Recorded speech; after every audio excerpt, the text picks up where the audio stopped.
Hi guys! Welcome back sa YouTube channel ko.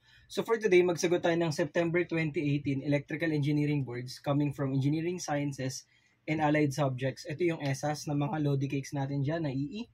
And this came from Engineering Economy. Pero before natin sagutan to, shoutout muna kala future engineer Christine Garcia, kay Nas Iribani, kay John Christian Tagle, kay Kim Cristobal, kay Neil Kahandab, kay Churchill Kawilan, kay Lodi Cakes Maxine Megonda, kay Ralph Jan Cacho, at saka kay Lay Justy Valdez Mirasol. And maraming salamat sa inyo mga Lodi Cakes na patuloy na sumusuporta kay Sir IJ, and more blessings to come, and alam ko malaki mararating nyo.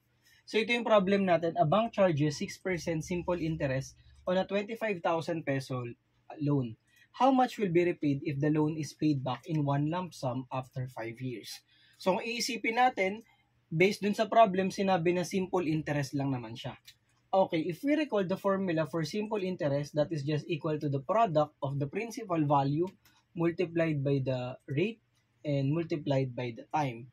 Pero kung titingnan natin sa problem natin, how much will be repaid if the loan is paid back in one lump sum after 5 years? So that means that we are dealing with the future value or the F, mga Lodi Cakes. And considering that this is a simple interest, so the future value is equal to the sum of the present value and the interest na na-made all throughout dun sa years natin. So we have future value is equal to P plus PRT. So we can factor out the value of P, although pwede nyo namang substitute na lang mga Lodi Cakes.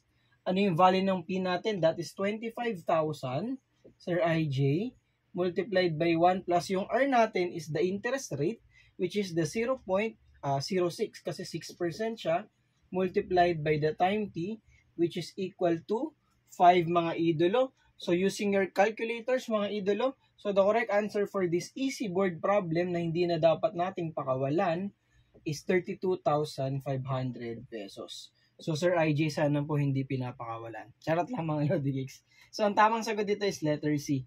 So sana guys may naintindihan kayo or kahit paano na-refresh kayo when it comes to interest, basic interest problems. And if ever you have questions or clarifications, wag po kayo mahiyang mag-comment sa comment section. And sana mas marami pa manood sa channel natin, sa mga platforms na meron Sir IJ. And maraming salamat sa mga walang sawang sumusuporta sa channel natin. And kita-kits sa mga susunod na engineering and math related contents ng Sir IJ. Bye-bye and God bless.